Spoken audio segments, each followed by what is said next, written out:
Okay, everybody, well, welcome. This is a brave new world, as you could probably see.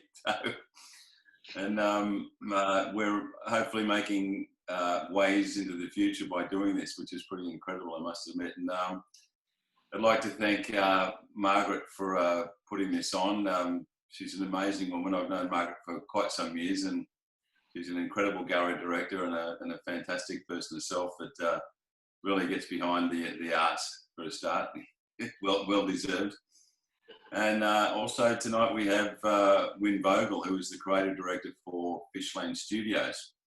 And Wyn and Margaret co-joining in a situation where they're putting on the Australian watercolour muster for 2020, which I think is pretty cool, and doing an amazing job at doing that as well. So that's coming up. I think the entries close on the 5th of September. It started on the 5th of June, and then the drawing is actually in October. But the Vice President of the Australian Watercolour Institute in Sydney, Neil Taylor, is going to be one of the judges, and Jude Scott, representing Western Australia, is going to be there as well. So, and they've got 4 different submissions that you can put in: experimental watercolour 1, experimental watercolour 2, watercolour paper on either a full or a half sheet watercolour paper, and entry for under 30. So anybody that's a beginning artist is a great way to start and become part of the Australian Watercolour Muster. I think that obviously with what we've got going on, particularly with my business and Colour on Your Life, is that this really, in any sense, is a brave new world. I mean, all of you guys can see me and hear what I'm saying? Just a nod. I keep feeling I want to reach through the screen and touch somebody, but I can't. So. But I started Colour on Your Life about 11 years ago. I went back to college and did that. And one of the reasons I started Colour on Your Life was because of a pay-it-forward situation with a very special friend of mine in the United States. And I had also had 2 of my very good friends that passed away very early that were brilliant artists. And I just basically thought, my goodness, I will never get to see what they did in their studios. And part and parcel of what we've created over the years is exactly to do that. So this is the Colour on Your Life idea was a little bit of a pay-it-forward situation, but I ended up going back to college, and from there I had amazing people gather around me, and Natasha Warnick being one of them, my dear partner Joe Fredericks, and lots of other girls, Frankie Sharman, Tanita Stevenson, who was my niece, Jenny O'Leary, and a number of other people overseas as well. And most important person in the whole situation is a lady called Sophia Stacey, who is my head of production and also the editor of the show. So she and I have literally travelled around the world for the last 10 years, interviewing artists. It's been an amazing journey, to say the least. It's been very exhausting and very tiring, to say the least as well. But we have filmed close to 270 artists in 7 countries. We have other film crews and hosts that are working for us now across the world as well. And the idea really has, exploded quite amazingly. And in 2017, I actually made the Queen's Honours List, which is what you can see as far as the OEM is concerned. But these days we air in about 50 countries. We are in multiple platforms across the planet. And the contracts that we've just recently signed will give us access to probably and potentially 100 million viewers by the end of this year on a global basis. So from a small idea in a little country town called Murwillumbah, which is only about an hour and a half south of where you guys are right now, we came up with an idea that literally has crossed the globe, and I think changed a lot of people's lives. I think one of the most special parts for me, apart from the wonderful things that we've done for artists, and you only have to look at the testimonials on our website to see what we've achieved, is the fact that there's kids in, for instance, Bangladesh, and they'll get together and they'll go to the only TV or the only computer in the town, and they'll sit down with each other and they'll watch the Colour on Your Life episodes, and then they go away and they draw or paint for themselves. And we get emails from Bangladesh, Pakistan, India, I mean, literally all over the world, Uzbekistan. Can't believe there's people in Uzbekistan that watch the show. But it's been quite an amazing journey, and we're really only just started. We're about to sign a major deal with the largest art retail supplier in the world, in the United States, and they are very keen to work with us. And once we get on board with them, they have quite a number of millions of artists in their system as well that they want to introduce us to also. So I think that over time, I mean, the idea has become much bigger than what I ever envisaged it would. And initially, it was a personality-driven show, e.g., me. But I think the idea has well and truly overtaken anything that I could have imagined it would go to. And now we have 3 other hosts across the world that are starting to do this with us. So how many we get, whether they be in Uzbekistan or India, I don't know. But it's pretty amazing. And I love the fact that it helps so many people out. I mean, that was my intention from when my friend Tom Shanks originally asked me to pay it forward many, many years ago in America. He did me some amazing favours and backed me and supported me. And he turned in his office chair one day, and he was the type of guy that was very similar to a cross between Pierce Brosnan and Hugh Jackman. He was the original James Bond. This guy had a body on him like a machine. Fantastic guy. And I said to him one day, "How can I repay you for your kindness?" And he just turned around in his chair and he looked at me and he said, "When you get the chance, you make sure you do it for somebody else." So they were the most powerful words I think I've ever heard in my life. So 10, 11 years later, Colour Your Life has crossed the globe, and I hope that it continues to do so even long after I'm gone. And thanks to Margaret, who is a very special woman who has loved arts for many, many decades, and has supported me as well. Yeah, I'd like to announce that the watercolour master is open, and if you guys have got any questions, I'm most happy to answer them. Well, I was going to ask you a few questions, but you've answered them all before we even started. I watched an interview the other night with Miles Schumann that you did. He is a media and influencer, and he came upon you by mistake, he said.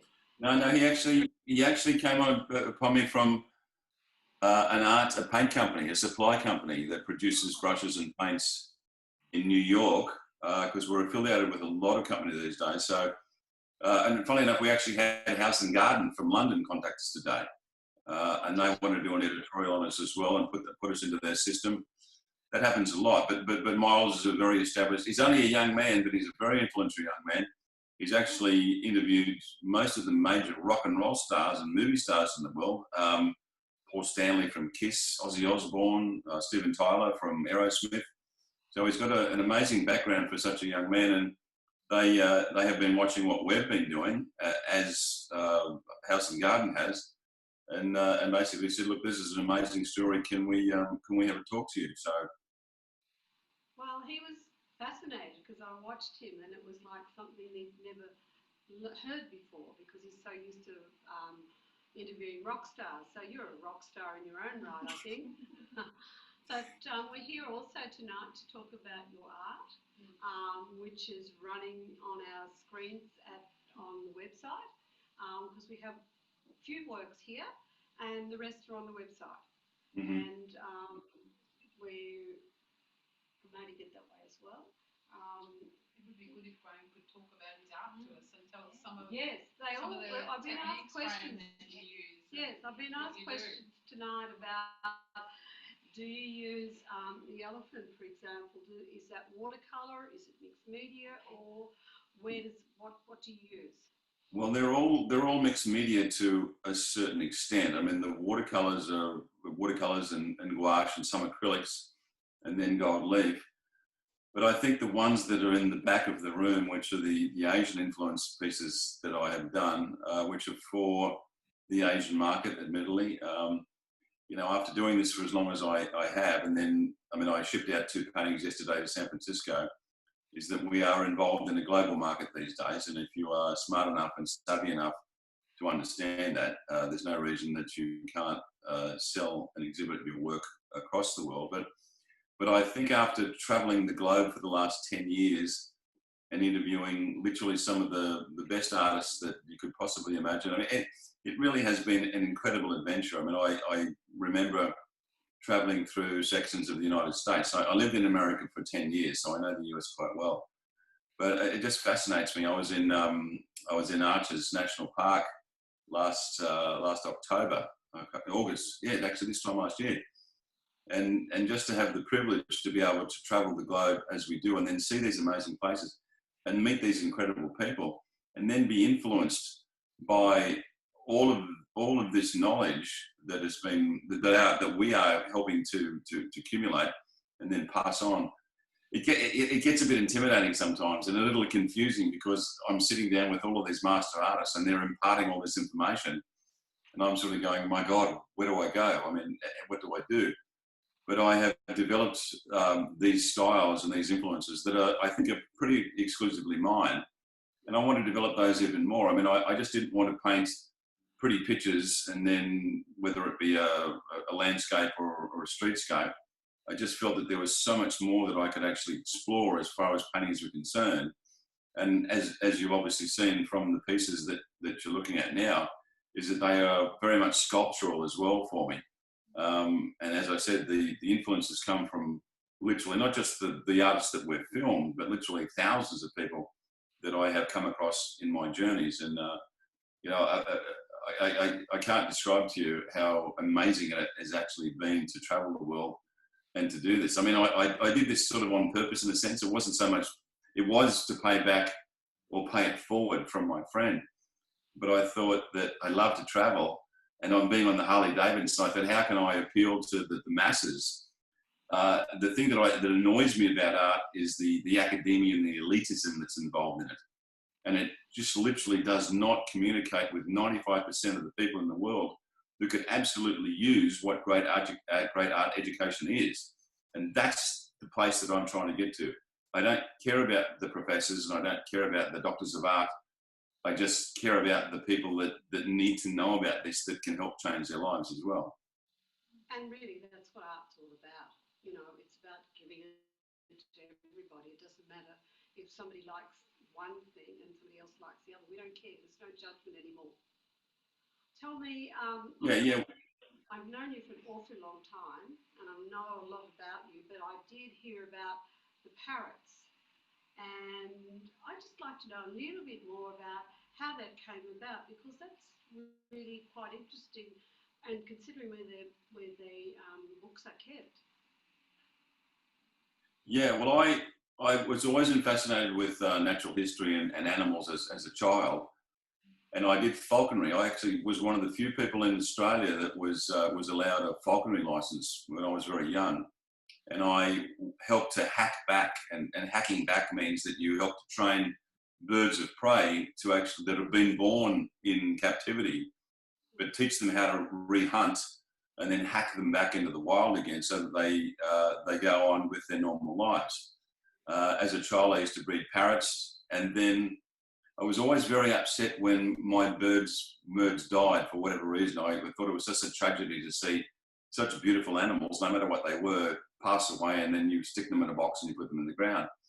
So I used to get on my Malvern Star when I lived in Canberra when I was 12, and I would ride 25 miles out to the CSIRO in Canberra, and I used to work with a guy called Professor Hans Dimple from Germany, who was a taxidermist.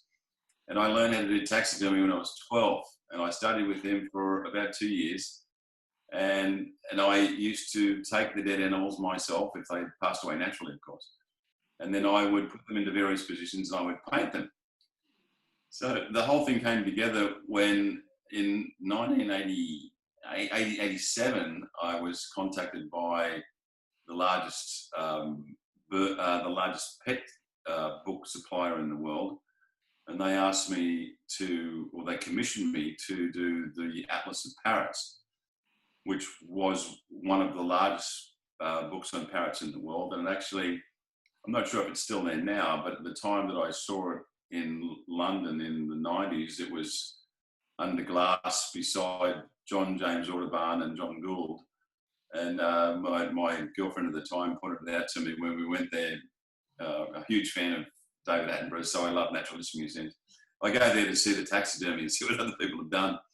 But there it was under glass, and then it's been printed in 6 languages. and I don't know how many millions of copies it's been sold, but it's in Paris, New York, and London Natural History Museums, and distributed across the world. So, but I have a couple of other books out as well. But it took me 9,000 hours. They said we want you to do it in 2.5 years. So I worked literally 18 hours a day for 6.5 days a week, and I did that for 2.5 years. So I locked myself in a room literally for 2.5 years to get it done. But I got it done. It cost me my marriage, and I'm still great friends. I'm still great friends with my ex-wife. She's a fantastic woman, but she says, I can't do this anymore, Gray. I've got to go. Fair enough. We're still the best mates anyway. Graeme, there's so many layers to you, and there's so many layers to you behind the man. And then your paintings, and I'll leave it open to the floor if anyone wants to ask any questions of Graeme while we've got him here. Yes, please step forward. Graeme, my name is Marilyn. I'm the Secretary of the Queensland Watercolour Society. I'd like to know which is your favourite medium. You use mixed media, so which is your personal favourite medium to work in? You know what? They're all really special. I mean, I can't imagine not being able to utilise all of them. I love watercolours. I love acrylics, and and they all operate differently in conjunction with each other. I mean, some of those pictures that you can see at the back of you right now are actually oils and acrylics and mixed media with acrylic layers over the top of them. So my attitude towards art is that it literally is a giant experiment, and it has to be that way. I mean, if you look at any of the great masters, from say Picasso, who started as a very proficient draftsman and a bit of a realist when he was young, to a full-blown abstract artist at the age of 92 when he died. I mean, Picasso's philosophy was, it took me a lifetime to learn to paint like a child. And I love that saying. So there's really not a place that in any sense that you can sort of say, this is the end. It can't be like that. Art must be a journey. I like to make statements in my work, whether they be political or social or even religious, is that it's a mechanism for a human being to make a statement about the way that they see the world. And that is, I think, the most important part about what art does. These pieces don't represent that by any means, and I do them myself for my own joy. I don't think they're the type of pieces that would sell readily because they can be pretty confronting. But in the end, when I'm dead, maybe they will say something to somebody as well. We hope that that's not too soon. You've made a statement in Canary Girl, and the more I look at it, the more I see in it, and that's an extraordinary statement you've made. You've put it out there. Yeah, I think there are certain things that can change the world for the better, and we're sort of going down various paths. I mean, not everybody is going to agree with me under any circumstances. I understand that. But Canary in the Mind, or Canary in the Mine, is a piece that I designed about the misogyny and the subjugation of women across the world. And in many countries, 50% of those cultures or those countries subjugate women. Their minds are as good, if not better, than any man's, but they leave them to the side, and they represent to me oppression in many senses towards who those human beings are. So if you look at the piece, and it's one of my political pieces, admittedly, but she's surrounded in a cage that is a cage like a barbed wire, but it's all of the religious symbols. Then the actual wallpaper at the back is an old dingy room, but that represents those three major monotheistic religions that do it at the same time. And then you have the dove and the olive branch that's falling. And that just basically says to me, if we don't accept 50% of our population, which is the women in the world, we will die ourselves. They are such an important part of our life. And I find great offense. I mean, I've travelled extensively throughout the world, as you guys probably know, and I've seen some quite horrendous things that have happened in certain countries. I simply have to shake my head sometimes and go, I can't believe that's still happening in the 21st century. But it is designed to basically say women have a place in our society far greater than what we think in the first place.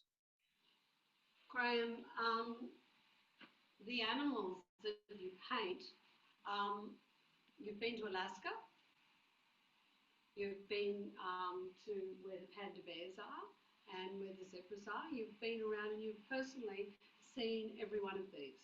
Yes. And you've painted them over time, or it's resonated with you and just stayed in your mind, and then one day you just come and paint them? Yeah, I was an ambulance officer in the ambulance when I was young. It's just getting pretty personal, but I had a young lass die in my arms when I was 22, and she was 12, and she died of an asthma attack. And I'll never forget her face. Her name was Rebecca. Had this dark red auburn hair. It was a beautiful little girl. And it sort of said to me in a sense that it doesn't matter what age you are, or what colour or what gender, is that the death that can come across you quite quickly.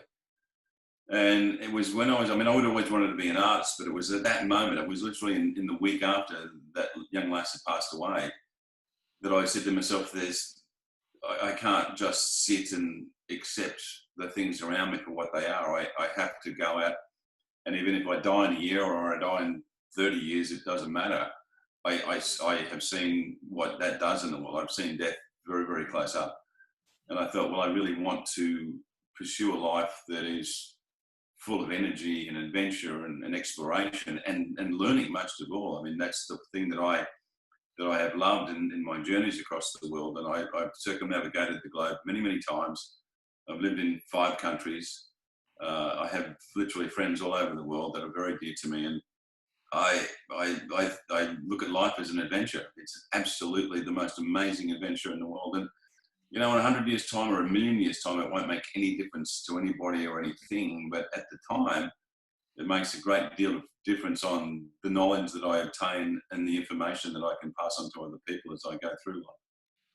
I've heard art dealers say that trying to sell Australian art to the world is impossible, that we're such a small country and we don't rate. But you've just disproved that totally. And with the new deal that you've just signed up, you're taking not only artists to the world, but Australia to the world. And for that, you know, I just think thank you for all the artists in Australia, because I know a lot of them don't know they can't do it. Like, I don't know I can't do it. They experiment, they try and do different things, and we can stand up anywhere in the world. Absolutely. I think the one word that controls all of our lives, it doesn't matter what you do or who you are, is the word fear. And the one word that controls an artist's life is the word no. Yes. And I basically said, you know, because somebody says no to me today, I mean, to get the hundreds of artists that we've actually interviewed across the world, I've phoned literally thousands of them to talk to them on the phone. So I know quite a few artists these days, which is great. And some of the artists that you deal with as well, Margaret, I mean, they're fantastic people. But, you know, you have to just simply put yourself out there and not be afraid. I mean, the only thing you need to be afraid of is the end result, which is you passing away. Apart from that, there's nothing else. There just isn't. There's the space in between that you fill in, of course. And part of Colour in Your Life was to, and you were saying, I mean, the thing to sell Australian art is a tough one, because my experience in America after living there for as long as I have is that they don't buy pictures of koala bears and kangaroos or platypuses, which are magnificent animals, or of gum trees. Maybe they will in California because there's a lot of gum trees. But the reason I paint like I paint is because I don't just sell in Australia. As I said, I shipped 2 paintings to San Francisco, not yesterday, but the day before. And they were paintings that I know, in a sense, you know, as I said, I mean, I have 2 sides to what I do, but I also have people that work for me as well. So I have to pay their wages. I have to pay their bills. I have 10 people that work for me across the world now. So I've got to make sure that everybody is looked after. So as a businessman, I have to sort of say, well, what do I need to do to look after my staff and my people? But as an artist, I have to sort of say, well, how do I complete my own social statements in many senses? And I have to divide those situations into 2 to get the job done for myself. Most artists don't need to do that. No. But then again, they don't have staff in 3 countries either, by any means. I currently represent 130 artists, and it's my job to make sure that they're shown everywhere. And with the pandemic, one of the things that's come out of this is we've sold a lot of work that's gone overseas, and that to me is just fabulous. Yeah, I was going to say, in a sense, Margaret, that our numbers have increased quite dramatically on social networking because everybody was locked down. So I didn't realise that the COVID virus was going to come along. One of the things that we're trying to do with Colour in Your Life is that we're doing another 2 things, which is studio Colour in Your Life, where people can come to us in the Wollongbar, and we've got a full studio set up with lighting and everything that we can film. But the other one is virtual Colour in Your Life, where we're actually working with artists all over the world. They could be anywhere these days. They don't necessarily have to be, close to us to do this. And we're teaching them how to film themselves by giving them packages with lights, cameras, and whatever else needs to be done. And then what we do is we Zoom call with them, which is exactly what we're doing now, and we instruct them on how to film themselves. The idea is that, admittedly, we want to do the TV show with them to enter into our system, of course, and to keep our business going. But the idea of that as well is that to train them to be able to put these information packages together on their own work so that they can then go into social networking, YouTube, Vimeo, Dailymotion, whatever it may happen to be, so that they can create a greater awareness of their own work on a global basis. And this basically, we were going this way, but the COVID virus basically accelerated the thing very much more quickly than we thought so. And it's the example that we're using right now. It's a brave new world. If we don't embrace it and then accept it for what it is, you're going to become a dinosaur and left behind in the end. I have some questions to ask you that have come up on chat, and I'll just move my computer up a little bit. Can you hear me? Yes, I can. Hang on, we'll just get to the questions. In the Q&A, not the chat. Yeah. Which is a different. I saw them popping up here. That Q&A. Natasha. Yeah. Natasha. Do your travels and the people that you meet inspire your art? This is from an artist called Chris Knight. Yeah, I think that your personal journey is what influences you to paint what you paint. I'm great friends with a lot of the landscape artists across the world as well, and they love to get outside and be part of nature. My life has been a little different to that because I put myself into situations that I don't think most people would normally do, not if they were silly enough anyway.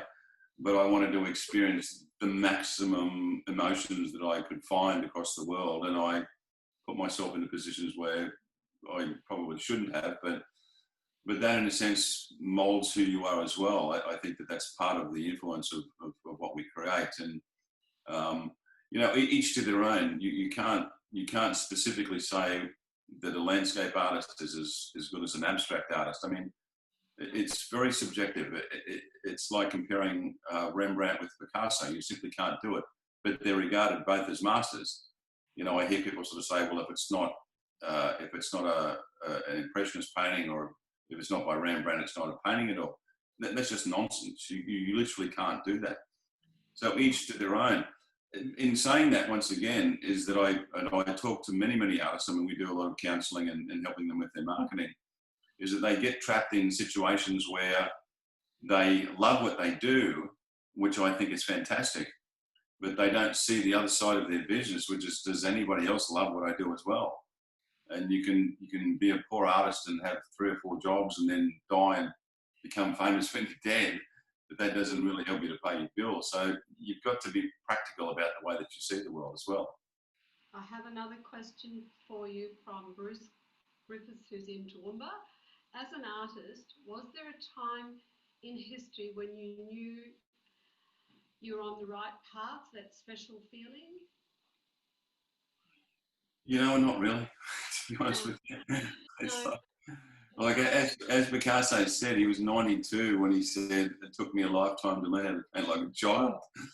So there really isn't an end destination. There's no right or wrong and there's no up or down. I mean, art just is. And it's a continuous journey. You'll change. I mean, the paintings that I used to do when I was a kid, I started painting when I was 5. I had my first exhibition when I was fairly young. Is nothing compared to what I paint now because of those experiences that I've had in my life. And that's potentially what great art is. It's you being able to convey the message of your own journey to the public, and then hopefully at the same time make a statement about the way that you feel about the world. But there really isn't a place that you can sort of say, well, you know, I'm there. I mean, I'm happy with the way that my life is and the wonderful people around me, but I'll never be satisfied because I know that the sunset's going to set somewhere and I have to see where it goes. And I think you said the other day to me that it's a brave new world, and this is the world that we're living in now. There's no point waiting for tomorrow because tomorrow never comes. So we live today. Yes, absolutely. As I said, I mean, I've had a couple of issues with, I have autonomic neuropathy, which is a nerve disease. And my neurosurgeon tells me that my immune system is attacking my nervous system. That'll be right.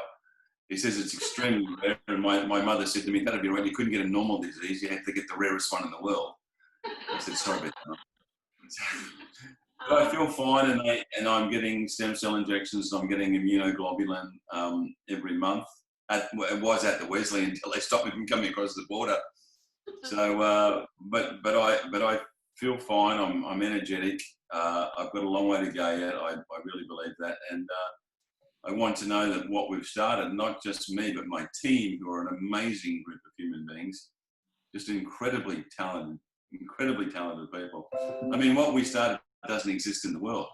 And as I said, Home and Garden contacted us yesterday and said, what you've created is not, it doesn't exist anywhere else, does it? And I said, no, as far as I know, no, it doesn't. And all of the people that work for me are incredibly specialized human beings that have literally trained themselves into this situation where even the people from Screenworks, I did a talk with Screenworks 2 years ago, and the boss of YouTube was there. She flew out from Australia. And at the end of the talk, she came up to me and said, my God, she said, that's just nuts. You've crossed all of the internet and the social platforms, but you've also created a television series that goes on to TV and the other networks, plus also creating a documentary that the artists can actually use for their own purposes. And I said, that was my intention. And she said, that's a first. And this was the boss of YouTube. She says, oh, I've never seen that before. She said, that's amazing. As an art gallery owner, we have to move forward, and I follow Gagosian Gallery and Art Basel and what they have to say about art, and everyone's moving online. But they're saying there is place for bricks and mortar, which I totally believe, and there's a spot for both. Yes, and I think both have to work together, and that's the future. And you challenged me to do this. I guess you challenge your team. Yeah, I absolutely agree, Margaret. I mean, I love to be able to walk in somewhere. I still love going into a bookstore. I mean, I know I can buy the books from Amazon, but there's nothing like the smell of a bookstore or a library and the feel of great novels and literature. And it's the same with artwork. I mean, to be able to walk in, I mean, you can always see an artist in the gallery because they've got their nose literally implanted on the painting. They're trying to figure out every technique that somebody's done so they can use it themselves. And the buyer always steps back.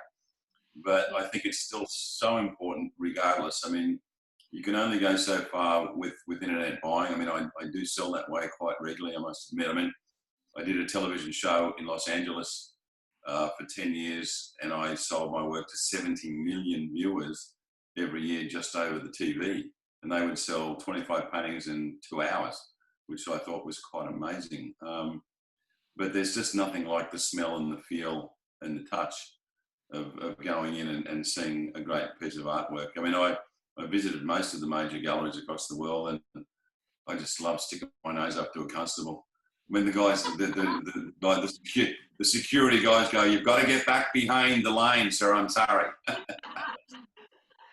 You're an artist. I'm putting my nose towards the painting. They can pick you out a mile away really quickly. Yes, they can. We can here too, actually. But there's nothing like the aromas of walking into a gallery and just looking at a piece, like we're looking at these beautiful girls behind us, the Asian influence and everything there, and the beads, and I just keep looking at them. Where did that come from? It's an exploration. I mean, I was in Hong Kong last October. I was at the Hong Kong art fair. I took my son over with me to help me out. And once again, it's just literally being part and parcel of just fantastic art and talent. I mean, I like to absorb as much as I possibly can. And I was in a gallery. It wasn't actually the show that I was in, but I was in another gallery in Hong Kong, and I walked in the door and saw some pieces, and they just bowled me over, and I went, oh my God, they were so spectacular, and I just felt that I was just really falling short of what I felt that my ability could be, and I want to challenge it all the time. I just don't want to paint pretty pictures on an ongoing basis and expect them to, if they sell well and good, but that's not what I want. I want to challenge myself all the time to create greater pieces and more complex pieces. I mean, something that really says something to the viewer and the investor, going, wow, this guy really, really put a lot of effort into this. He's putting sweat and tears into it to make sure that, it's well and good sort of painting it yellow and painting it blue, if you know what I mean. And that's worth $43 million. But I want to know that somebody that's investing in my work knows that I really laboured over it and I sweated about it. I visit Hong Kong every year for their art fair, and I'm in awe of some of the things I see over there. But what it makes me feel is we have as good as some of the work they're showing overseas and showing us around the world. I find that we don't know, we can't do it here. And a lot of my boys, I say that, are taking their art to the world, and they're doing very well indeed. But it's come at a cost to them too. Yeah, it's a brave new world. It's changed a lot. Literally in the last 10 years since we started Colour in Your Life, I think that it's changed quite dramatically. I mean, my friends in America are involved in a lot of the telecommunications and communications business in Silicon Valley. And, they're very successful guys, but they told me many years ago what was going to happen, and they were pretty close to the truth. And it's going to change even more. I mean, some of the technology that's coming up is simply going to blow your minds, where literally I'll be standing in the room with you in 5 years as a 3D holographic dimensional figure. And they're working on that at the moment. I know one of my mates is actually developing that technology right now. So that's how amazing it's going to be. Someone's just asked, how much time do you put into your art as opposed to Colour in Your Life? Good question. Yeah, good question. I work, much to my partner's upset, I think sometimes. I love Jo, but she's very regimented in her time situation, whereas I'm not. So I'll get up in the morning and I'll focus on Colour in Your Life for the day. And then I go to the pub for an hour and a half just to get the hell out of the house. And then just to talk to the boys. And then I come home and I'll work till 12 o'clock, 1 o'clock at night. I'll go to bed at 1 and then get up again the next day. I've literally done that for the last near on 40 years, honestly. I mean, I don't really know anything else. I mean, it's been great, and I've done a lot of other things in between time, don't get me wrong, but my focus has always been on creativity and art. And then Colour in Your Life has just taken up a huge amount of my time in the last 10 years. I mean, obviously traveling the globe and being to as many countries as we have is very taxing. But yeah, I mean, I don't consider a passion work by any means, and it should never be that way. I mean, if you're really passionate, whether you're a writer or a sportsman, or doesn't matter what you do. I mean, if you work in a flower shop, if you're passionate about it, that should be the most important thing in your life. I think when I speak to quite a few artists, a lot of their ideas come from words, and then they put those words on paper, and then all of a sudden, this piece of paper becomes a piece of artwork. And I'm always fascinated to hear that, because I thought, well, they'd draw something, but it comes from their mind first, and then they write it down, and they start painting. Do you have that experience? Exactly the same. It's like setting up a crime scene before the crime even happened.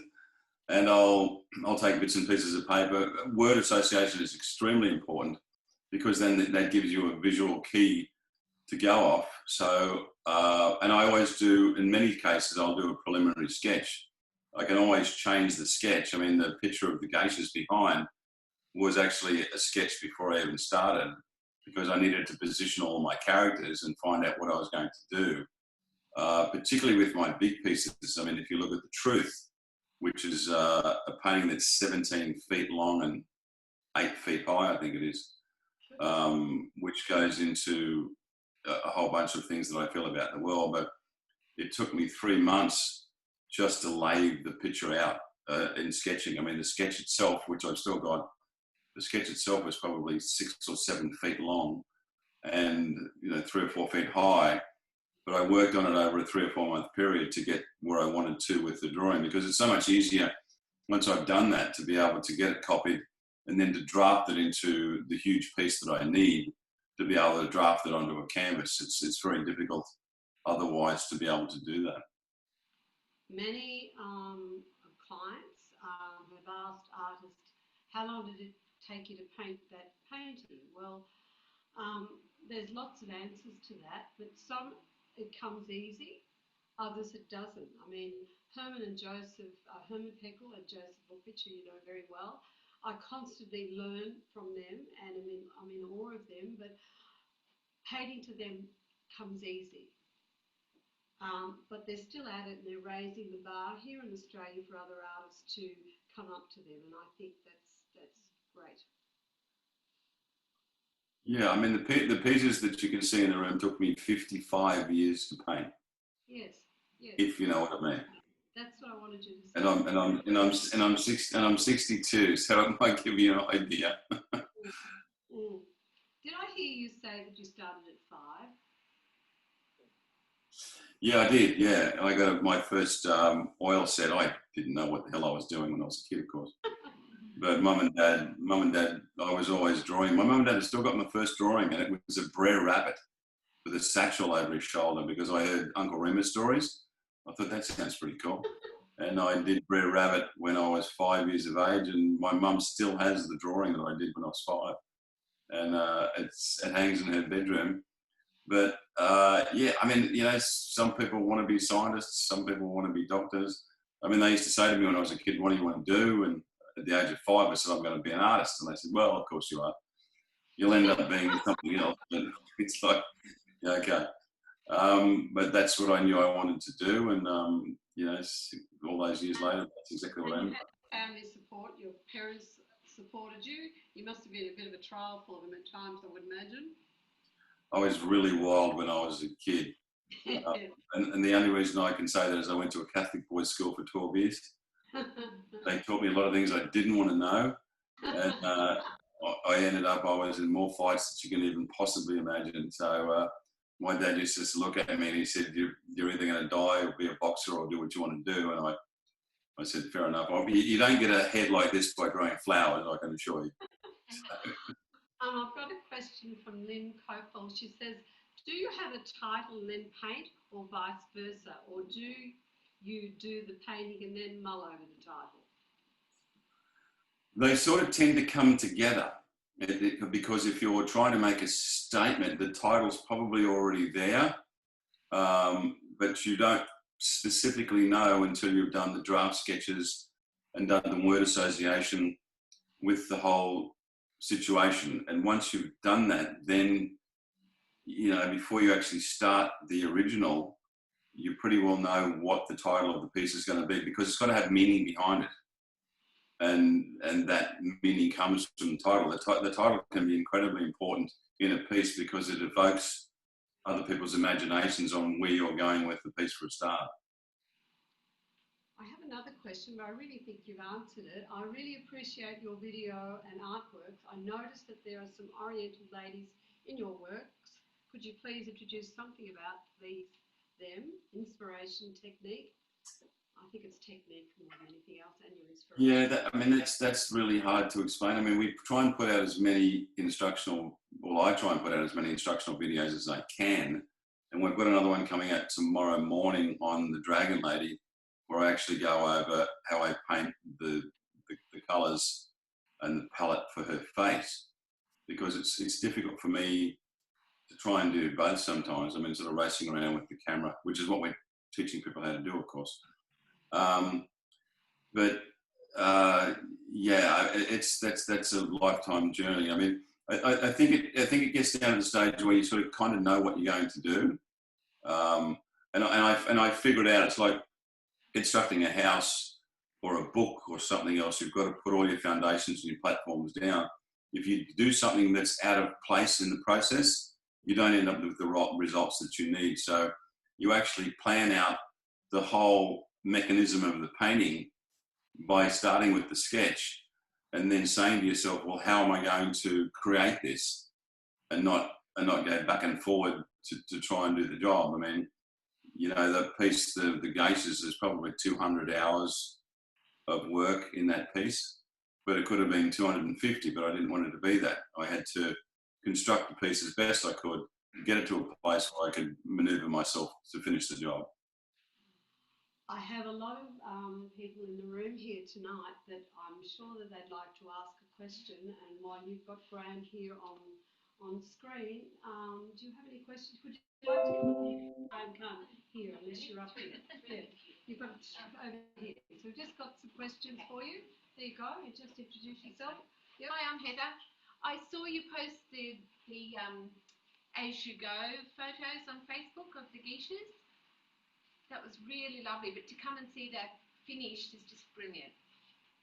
Well, thank you, Heather. That's much appreciated. It's, I mean, what we try and do is impart the knowledge of all these amazing people. I mean, Joe's Bookridge, Sherman Peckle.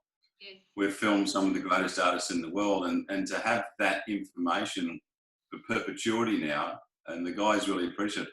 I mean, I think probably in the next month, Joe will pass 1 million views on his show. Yes. So that's literally 1 million people that have watched what Joseph's doing. So I think that's pretty cool. Just the coding, you do that yourself? That must be amazing effort just by itself. Yeah, just from start to finish. And I actually learnt that once again from somebody else and watching their technique so that I wouldn't obviously screw it up as I went along.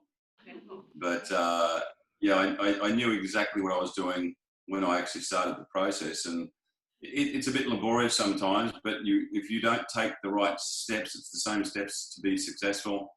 If you don't take the right steps in your work to get where you need to go, you'll probably end up screwing it up and throwing it in the rubbish bin. But after spending 200 hours on a piece, you don't want to do that.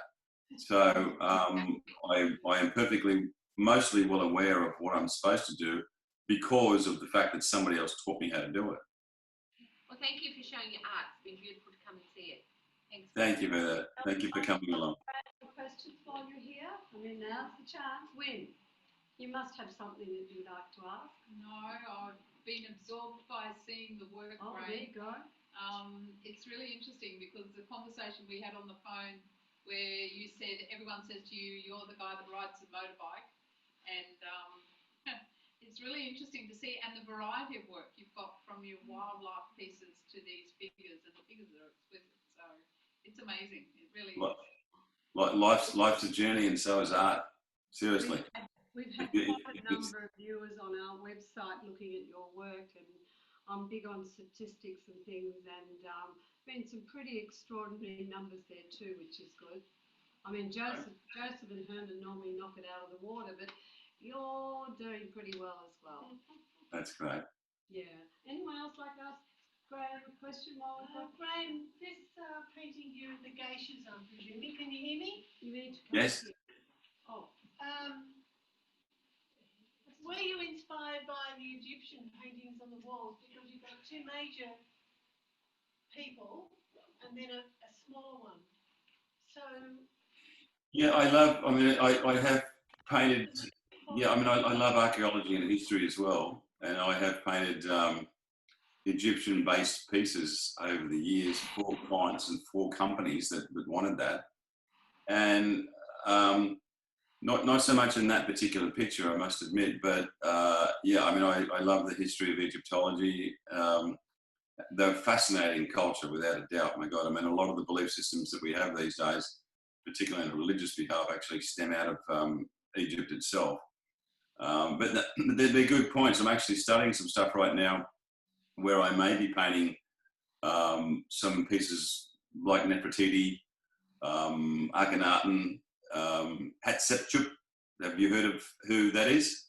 Yeah, yeah.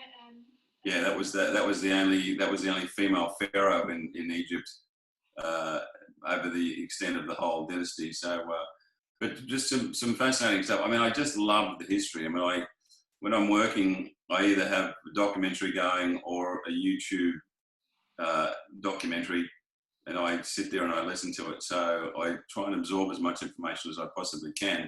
And that once again comes down to that word association.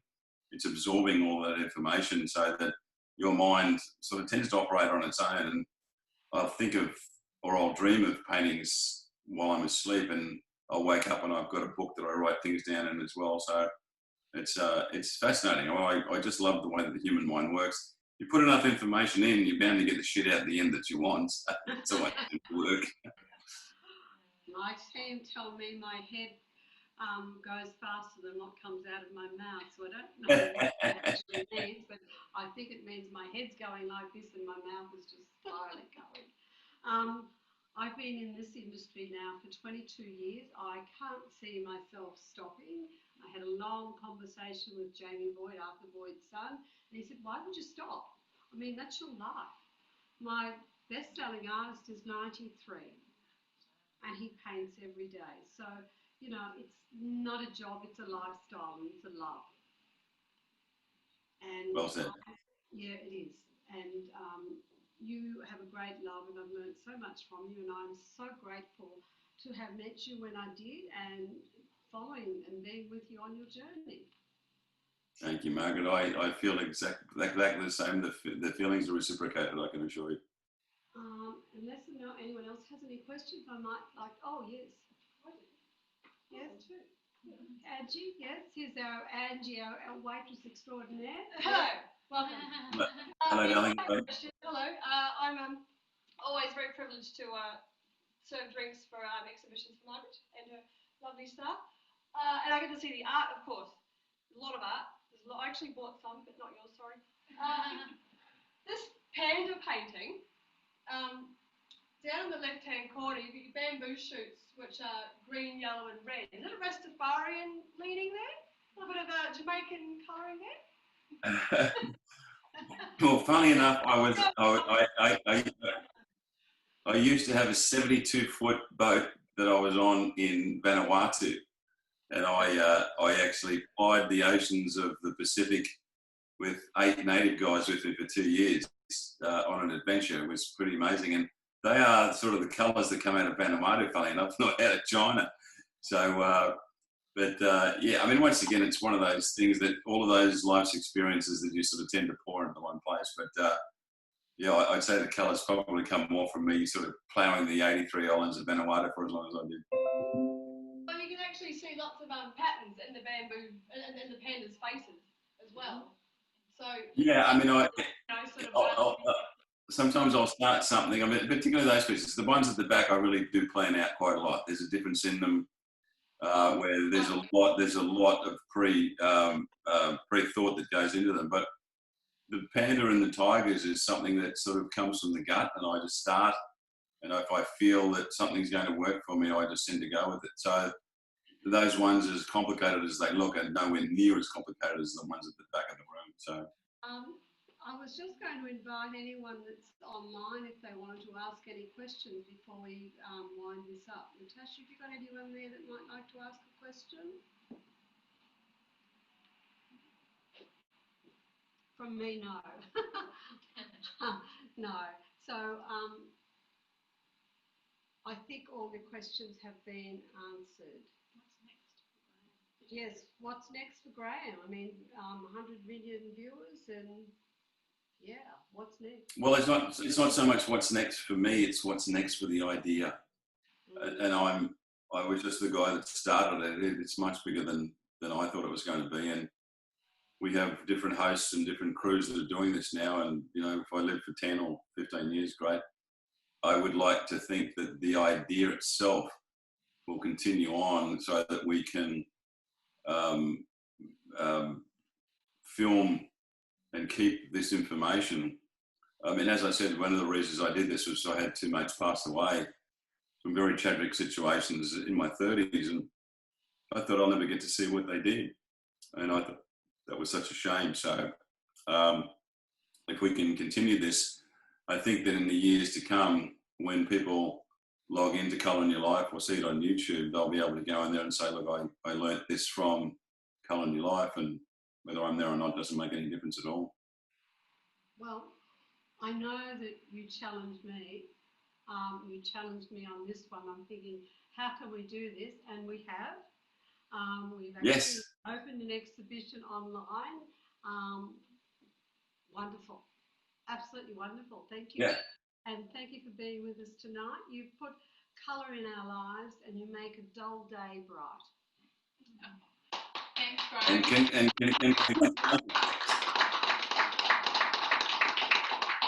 And thanks, Margaret. Thank you very much. And yes, thank you, Graeme. I really appreciate it, and I'll talk to you in the next few days or so.